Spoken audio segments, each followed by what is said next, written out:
From the land of lakes, this is 10,000 Takes, brought to you by Minnesota Score Radio. Wally and Eric back for yet another week as we slice and dice the always busy, always topical, super saturated Twin Cities sports scene. And Wally, we're on television one more time, episode number 3. So we beat the over-under in Vegas. They had it at 2. Yeah, they had it 2, and we didn't think we were going to make it through 3 weeks, much like we didn't think that the Vikings were going to make it with more than 5 wins this year, and they're stuck on 5, unfortunately. Right. Yeah, yesterday was an NFL Sunday across the USA, including downtown Motown. I guess we can call this the Detroit Debacle, or another chapter of Purple Pain for the Minnesota Vikings. But to get walked off, Jared Goff, the beleaguered quarterback for the Lions, hits the rookie Amon-Ra St. Brown. Final play of the game, 11-yard touchdown connection. And that Minnesota Vikings defense, you talk about laying off. They were marshmallow soft in their coverage, and they paid for it. And the Lions have victory number 1 at the expense of Minnesota. And if you look at the video replay of how far off the ball they were, that those D-backs on that last play, and it's not just the last play. How about the entire last drive? I mean, they just allowed it 8-10 yards at a clip the entire time. And Jared Goff, I guess he made them look bad. I mean, he really did. He just picked them apart, and they went right down the field. They went 75 yards. They started at their own 25, marched all the way down the field without any timeouts. And this is a guy, they hadn't won a game all year. And they marched right down, and, of course, on the last play on a 4th and 2, they get into the end zone, and a dagger for the Vikings. I mean, they dropped to 5-7. I'm not sure that this is going to be their year to get into the playoffs, let alone make a run. Well, as bad as things are, they're not out of it. I know. They're only a game behind Philadelphia for that final wild card spot, but they do have a lot of issues. There are a lot of red flags flying when I watch this team on a week-to-week basis. And you're right. They marched right down the field, 75 yards and $150. And the Vikings allowed the Lions to get out of bounds a few times after catches. Right. And then you look at that final play, and Mike Zimmer he's on the hot seat for only rushing 3, dropping 8. Detroit went into a spread package. They had that trips left, single receiver right, and St. Brown was on the left side. And even St. Brown said after the game he was shocked that Cameron Dantzler and Xavier Woods gave him such a cushion. All he did was run into the end zone, basically threw a hook, and Goff threw the fastball, and it was game over. Yeah, a button hook. That's like from. That's what it was. It really was from. That's a play from about 40 years ago in football. He just went and did a little button hook, turned around, and Goff found him because, as you said, the defenders were way off him. I wonder why they didn't press. I mean, if you've got. And they had 8 defenders. I was thinking maybe you should rush 4, put a little heat on Goff. Because the 1 or 2 times they did put heat on him, the time Harrison Smith put heat on him, that throw went awry, if you recall. Yeah, and he's not a mobile guy. He's not fleet-footed. He's not going to escape pressure. He's no Patrick Mahomes. No, he's not. He's not Lamar Jackson. So it was one of those situations where I think it played to Jared Goff's strength. And you think about the Lions and all they've gone through. That was their first win in 364 days, almost an entire year. And it comes at the expense of the Minnesota Vikings. And as a lot of people know, if you go back to 2001, a team coached by Denny Green, the Lions at the time were 0-12. Minnesota came in, I think, 5-7. And Detroit got victory number 1 in that game at the Silverdome. And 2 weeks later, Denny Green got fired. Yep. So is Mike Zimmer on the hot seat? I guess that's the next question. Because, look, I think for the second straight week, he did it again, going for 2 points too early. Why are you going for 2-point conversions in the third quarter? It should have been the Lions going for a tie in that situation instead of going for a win. If they had been kicking all along, they'd have 30. It would have been 30-23, and the Lions would have been going for a tie, and we could have been talking about overtime. But no, the Vikings went for 2 and didn't get it. Then they went for 2 again and didn't get it. Then they went for 2 again because it kept forcing them to go for 2 every time you missed it. I thought the old adage was with coaches and the 2-point conversion, don't go for 2 until you have to. Well, they were chasing points. It's like a dog chasing its tail. And so it wound up being something that cost them in the end. I think, and again, Kirk Cousins had good numbers, 340 yards, a couple of touchdowns. He had, 1 interception? Or did he have an None. interception? Yeah, No interception. fumble. He had the fumble. That's right. The fumble, not the interception. But, Cousins was okay, but I don't know if the numbers really played out how it really turned out. As you said, they had 3 times down inside the red zone where they ended up kicking field goals. I mean, you can't be kicking field goals all the time like that. You got to get into the end zone. Especially against the Lions. Against you got to put this team away early. If those opening drives where they got a pair of threes are a pair of touchdowns, I think Detroit's done, given the fact they came into the game at 0-10-1, but they still had life. And Justin Jefferson had a personal best, 11 catches, 182 yards. And you talked about why Minnesota didn't press some of the Detroit receivers. If I'm the Lions, and Adam Thielen's out, he's gone with that ankle injury in the first quarter, I am getting up and jamming Justin Jefferson. He does not get a free release, and I might even have somebody over the top to make sure once he gets out of that jam or that press that he's covered well. The Lions let him run around Ford Field all day. Well, speaking of injuries, you mentioned Adam Thielen. He got hurt during the game. Okay, the Vikings had a lot of injuries. We know that. On defense, no Anthony Barr, no Danielle Hunter, no Eric Kendricks, no Patrick Peterson. I mean, you can go right down the list. And I understand that. But at this time of year, everybody's got injuries. You can't use that excuse. The first thing Mike Zimmer talked about in his post-game press conference yesterday was, well, we're going to get guys back on Thursday against the Steelers. In other words, we were missing a lot of guys. And I get it. I mean, they were missing a lot of guys. But other teams are missing people too. And I think that the Vikings are starting to use that as a crutch now because at 5-7, their chances, they still have an outside chance of making the playoffs just because, they're taking 7 teams in the conference and there's still 17 games in the season. So so at 5-7, you think that they're really going to win their last 5 games? They're going to go 10-7? They're not going to get a home game. We know that. They're 4+ games behind the Packers now, or 4 exactly. What they are is statistically still in the chase. Exactly. But they don't look, sound, feel.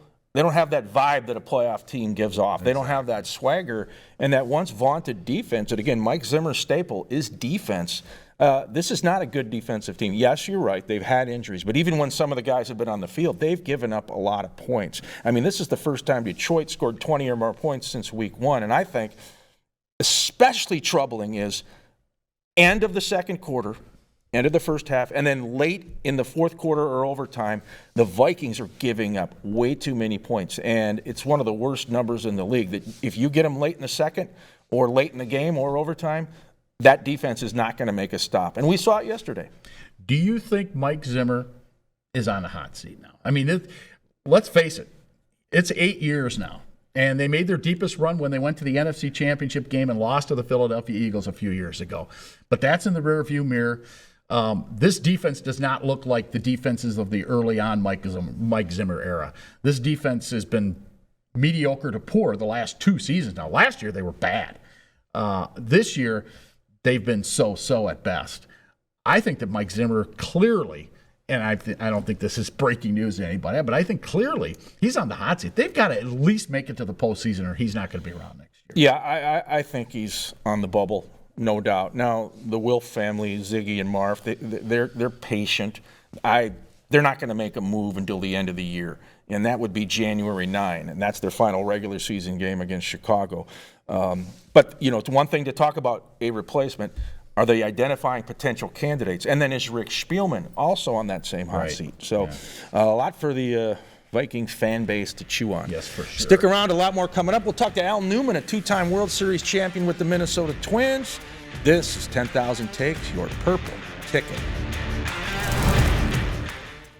Hello, I'm attorney Lee Hutton. From my time playing football for the University of Minnesota Golden Gophers back in the 90s, to my current work in the courtroom with some of the most high-profile cases in the country, no matter the fight, I am there. I've represented and won cases for major corporations all the way to the everyday individual. From family law to entertainment law, contracts to trial litigation, I'm committed to my clients in presenting their story. Please contact me at lhutton@thehuttonfirm.com. From the first time you pick up a tuned-up custom rod, you'll know you're holding something special. A rod not mass-produced, but built one at a time by the hands of gifted craftsmen. Rods like the Precision, ice fishing's most versatile multi-species rod, or the Precision Noodle with a tip so sensitive you'll never fish a spring bobber again. And the Commander, the rod that's never met a big fish it couldn't best. Tuned-up custom rods. Ice rods handcrafted for you and the way you fish.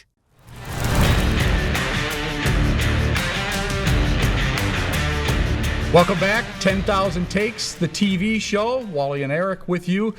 And we're going to talk some baseball now. Over the weekend, a couple of former Twins make it into the Hall of Fame. A 45-year wait for Tony Oliva and almost just as long for Jim Kaat. They are both in. And joining us now, two-time World Series champion Al Newman, former Twin himself.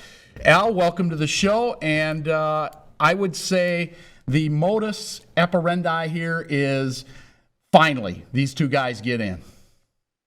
Yeah, most definitely, guys. I'm so happy for Jim Kaat and Tony Oliva getting into the Hall of Fame. I tell you what, Tony is probably the happiest guy I ever met in my life. One of the most friendly, outgoing. I tell my friends that if you haven't met Tony, you haven't tried, but well-deserved. And Jim Kaat, a baseball man. I remember him covering us in 1987. He was a very nice guy, so I'm happy for both of them. Yeah, now these guys are ambassadors for the game. I mean, Tony O is always at Target Field. You bump into him in the stands. Jim Kaat still does games for MLB Network. They love baseball, don't they? Oh, most definitely. You know, and Kenny Kaat can tell great baseball stories. I enjoyed this summer when they had him doing Twins broadcast. Again, very informative. Tony O does the Spanish radio, but both ambassadors for the Twins as well as Major League Baseball. And I'll say this, I look back over my career and I've had the opportunity to be around 10, 11 teammates that were Hall of Famers. And, Kitty Kaat was on that broadcast side, but they're all great people. And everybody is so happy when someone they know get into the Hall of Fame. And Tony O still hangs around that batting cage and has for years now. When you were playing, I'm sure he was around too. What kind of person is he as far as giving advice on how to hit a baseball? There can't be too many guys that know more than he does. Well, first off, it would have been hard to help me. So Tony, he spent a lot of time talking with Kirby, and I would hear the conversations. But no, what a great guy. He kept it very simple. He said, see it and hit it and believe you can get it done. And that was over and over. The one thing that I thought was quite impressive is Tony can still hit. He carries around an old school bat that he calls Thunder, and he used to get in the cages and swing it. And he'd play pepper off that tarp out there in right field. But no, he was just a batting coach. More of a talker, because hitting it's reactive, and the guys they're big league hitters, so you're just talking about tweaking things, and Tony was very good at that. Yeah, I think Tony O could get a hit in a blizzard. And, so many Latin players in MLB today, Al, including the Minnesota Twins. He's a great bridge, a great conduit with his Cuban roots, isn't he? Yes, and all cultures should be that way, especially in the Latin culture. You get a senior baseball player, the respect and the way they revere these guys like Tony O and the cigar guy, Louis Tiant. Whenever I see him, I give him a big bear hug and call him Poppy.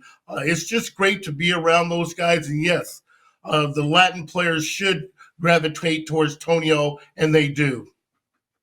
All right, fast forward to 2022 where Byron Buxton comes in with a brand new 7-year, $100 million deal.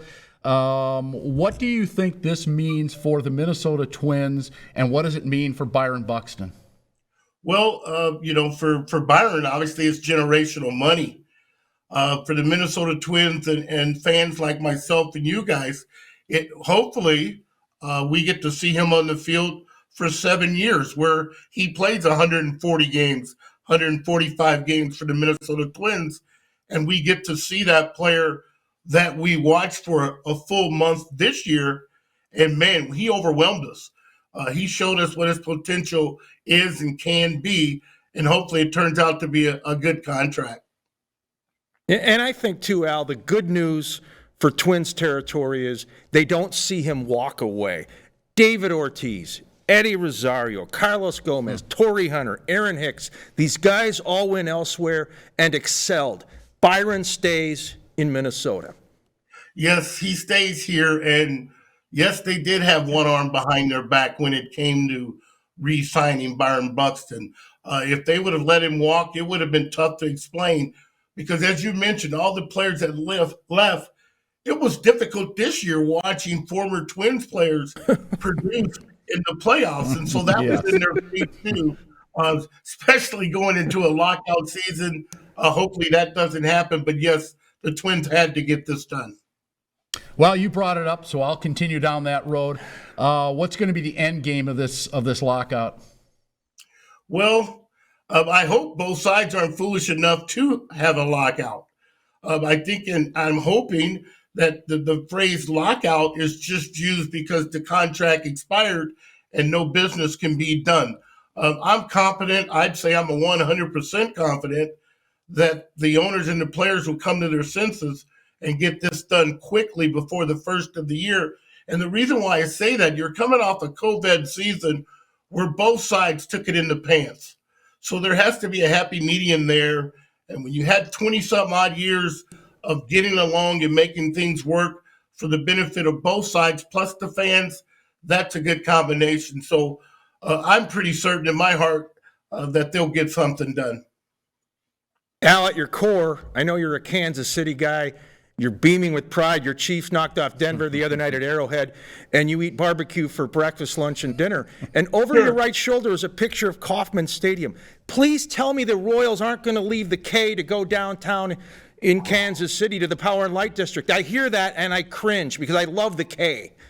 Yes, and you know, all my friends, when they heard that news, said what a beautiful complex it is, Chiefs and Royals right next to each other. But when I was a kid growing up there, I went to the Kansas City Athletics, which was downtown, and I visit frequently. I love it right where it is. I'm hoping that's just a rumor and it doesn't come to fruition. All right, Al, great stuff. We will talk to you as we get closer to spring training. Hopefully there will be a spring training, and as you said, this lockout will never come to pass as far as actually keeping players off the field. Thank you, guys, and good luck with the show. Thank you. Thanks, Al. He is Al Newman, two-time World Series champion with the Minnesota Twins, joining us here on 10,000 Takes. More after this timeout. Stay with us. From the first time you pick up a tuned-up custom rod, you'll know you're holding something special. A rod not mass-produced, but built one at a time by the hands of gifted craftsmen. Rods like the Precision, ice fishing's most versatile multi-species rod, or the Precision Noodle with a tip so sensitive you'll never fish a spring bobber again. And the Commander, the rod that's never met a big fish it couldn't best. Tuned-up custom rods. Ice rods handcrafted for you and the way you fish. Hello, I'm attorney Lee Hutton. From my time playing football for the University of Minnesota Golden Gophers back in the 90s, to my current work in the courtroom with some of the most high-profile cases in the country. No matter the fight, I am there. I've represented and won cases for major corporations all the way to the everyday individual. From family law to entertainment law, contracts to trial litigation. I'm committed to my clients in presenting their story. Please contact me at lhutton@thehuttonfirm.com.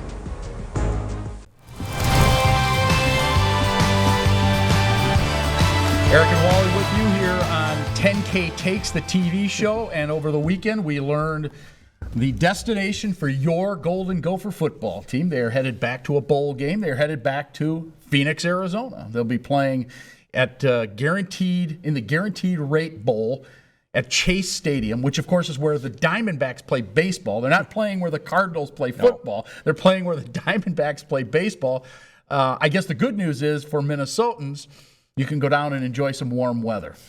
Yeah, don't be confused. The Fiesta Bowl is Glendale. Yeah. The Guaranteed Rate Bowl is Phoenix. And you're right. I think the wind chill was like 10 below today. High was around 11. So getting a bowl game in Phoenix in late December, I believe Gopher Nation's going to show up to the desert. This should be a lot of fun. I mean, you've got Phoenix, you've got Scottsdale, a lot to do. Hopefully the weather will be good, at least 70 degrees plus. But look, Minnesota folks will take 50 degrees at this point, right? Winter's here in the bold north. And this is the fourth time Minnesota's played in that bowl game. It used to be the Insight Bowl. Right. And, of course, it was a desert debacle, if you remember a few years ago when they blew the huge lead against Texas Tech, and that cost Glenn Mason his job. And, looking in the rearview mirror, that was probably not a good decision to let Mason go. The Gophers have still been trying to recover from that. Yeah, they certainly have. Do you think that this is a letdown as far as the Bulls go, going to Phoenix? Again, it could have been worse. They could have ended up in New York City. I think that would have been the biggest of all the letdowns. But to go to Phoenix instead of maybe a shot at the Outback Bowl, because, look, they ended up with Penn State at the Outback Bowl. Penn State only won 7 games this year. They're a 7-5 team. Gophers were 8-4. As a matter of fact, Penn State passed Wisconsin, too, for that matter. And Michigan State. A 10-win Michigan State team isn't even playing on New Year's Day. So I would say it's a bit of a letdown, but the Gophers have to look in the mirror on this one. You lost to Bowling Green at home. You lost to Illinois at home. True. You're probably not going to play on Jan 1, but I think this is a good location. It's, again, you want to golf? You go to Arizona, right? You want to hike? You go to Arizona. And if you're lucky, you'll be sitting by the swimming pool. So good options for Gopher fans. Bowl games are about, can your fan base travel well? Will they show up and spend money in that area, that region? Minnesota fans proved they would 2 years ago in Tampa. So it really is critical for Gopher fans to show up to this one, because that will have an impact on future bowl sites. Amazing how college football So we're works. putting the heat on the fan base out there. Yeah, the heat is on the fan base. Okay, let's shift over and talk some Gopher basketball now, because in March, they might be a factor. I didn't think that was going to be the case, and we still have a long ways to go. Obviously, they open up the Big Ten schedule on Wednesday night against Michigan State, so that's a big deal. But Ben Johnson, brand new head coach, has his team at 7-0 right now. I don't think anybody saw this. No, and what's gratifying if you're a Gopher fan is the win on Sunday at the Barn against Mississippi State, and then a win on the road at Pittsburgh last week. So they get some teams that are in Power 5 conferences. Now you've got the Big Ten looming, and that's where the rubber meets the road. We're going to find out what Minnesota's all about. But certainly Peyton Willis, he had that step-back 3 ball on Sunday to win it, and then Jamison Battle has been very good. Give Ben Johnson credit. We had a chance to talk to him on the radio show about a month and a half ago at a Timberwolves game, and he brought that workman-like approach even to the interview. It's like, pick up your lunch bucket, let's go to the arena, let's roll up our sleeves, and let's get it done. I think so far Gopher fans have to be very happy. Yeah, very happy, and he is doing a good job. From everything I'm being told by high school coaches and so on, he's doing a really good job of connecting with the high school coach, something that our guy Patino never did. All he has to do is go into a gym. Be seen. Yeah, that did Shake a few hands. It did not happen with Richard Patino. All right, we need to take a break. When we come back, takes of the day, and I promise a couple good ones. This is 10,000 Takes, your Gopher ticket.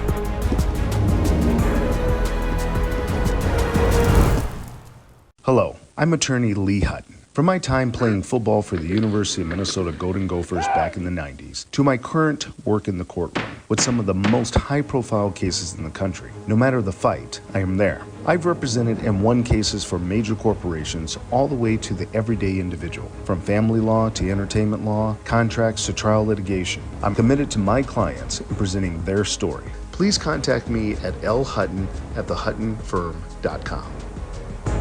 From the first time you pick up a tuned-up custom rod, you'll know you're holding something special.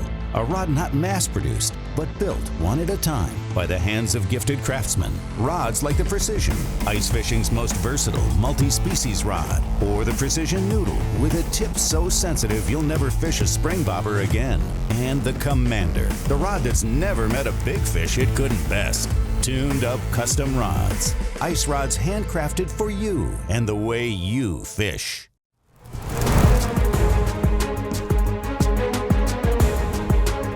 10K Takes on television, episode number 3. Wally and Eric with you Thanks so much for tuning us in. We've hit that fork in the road, the final segment of this week's show. Takes of the day coming up. We're going to find out if you're an angry American, a cranky Yankee, a giddy Guardian, a grumpy Guardian. What's it going to be? Well, I think most Viking fans were grumpy after yesterday's performance or Sunday's performance. But I thought it was interesting. I found on Twitter a quote from former Minnesota Viking Tommy Kramer, 2-Minute Tommy, said, and this was in reference to after the game with all the handshaking and hugs that go on between the two teams. He said, "I'm fine with shaking hands with the opposing team, but smiling and laughing after a loss like that, for love of the game, is gone." And I couldn't agree more. I think that he hit the nail on the head. There's just too much of this backslapping, kidding around, hugging. Shake hands after the game and then go to the locker room. I don't understand this stuff where they're standing down there and they're joking.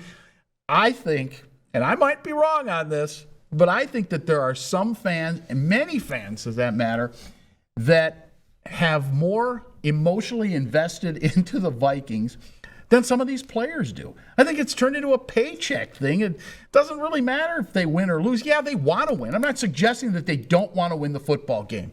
What I'm suggesting is once the game is over, yeah, I'm getting paid. Doesn't really matter. While the fans are at home grinding their teeth, calling into call-in shows, wondering what's going to be next. How can my team get into the postseason? None of it good. And then when you see those players afterwards, and I know he specifically was talking about Kirk Cousins because there was some laughing and so on going on. Go to the locker room. Save that for in the hallways, down in the bowels of the stadium. Don't do it in front of the cameras. Well, I think you hit on the key point, the money. It's so absurd. It's so obscene now. It would be almost impossible to get depressed after a loss when you know that paycheck is going to have a lot of zeros in it. I don't really fault the players. I agree with TK's take. He's right. I mean, back in the day when I was a little kid and the Rams would play the Vikings at the old Met, I really believed the losing team suffered all winter. You know, that was a big deal to not win that game. In most cases, the LA Rams would lose. This is a different era. I mean, yeah, Patrick Mahomes, I believe he's a competitor. He wants to win. But if he doesn't win, guess what? He gets a lot of extra money from State Farm. And your guy Baker Mayfield, Progressive. So there's so much cash being doled out to these players. I think it's just human nature. I believe if this much money existed back in the 70s, the 80s, even the early 90s, it would be the same kind of scenario that you're seeing now. So I don't put it all on the players. It's just that the NFL has blown up, and it's hard to keep that competitive edge. That's why, if I can switch sports, a guy like Kobe was so amazing. All the money he made, he still had that assassin-like Mamba mentality. Peyton Manning. Tom Brady still has it. He doesn't like to lose. Michael Jordan. Yeah, Michael Jordan. So, but they're rare. Kevin Garnett. Those are guys that did not like to lose, and there's no way you would see them doing what you see these guys doing after games. Nope. Yeah. They could save that, like you said, for the offseason. All right, well, my take of the day, let's talk some hockey. The Minnesota Wild have won 6 straight. And what in the name of the neutral zone trap is going on? The Wild have scored 92 goals. That's the second most in the NHL, Wally. Wow. They are offensive, and that's in a good way. I mean, they have a lot of firepower. It's all hands on deck. It's not just Kirill Kaprizov. It's guys like Ryan Hartman, Jordan Greenway finally getting into the mix. I mean, Kevin Fiala hasn't even gotten off to the kind of start he wants to. What's going to happen when he starts putting the puck in the net or, getting more points? So the Wild are hot. They beat Toronto in a shootout on Saturday 4-3. They go to Edmonton Tuesday night. This will be a good game. The Oilers are tough, and the Wild with 35 points on top of the Central. Yeah. Well, we'll see how long this lasts because they've gotten off to good starts before, and December creeps in, and all of a sudden in January and then into February you find themselves looking up. But right now they're looking down at the rest of the Western Conference, and that's a good thing. They have been playing really well, and they've been getting contributions from a lot of guys, and I think that that's been key to their success. It's not just Kaprizov. It's a lot of guys contributing. They got to keep the pedal to the metal, though. You're exactly No right. doubt. All right, we got to go. Let's FedEx out those thank yous. One to Stuart Devon, Dave Weld, Zach Harder, of course, our longtime producer, Rocky, and Al Newman. For Wally, I'm Eric saying so long. This is 10,000 Takes, your sports ticket.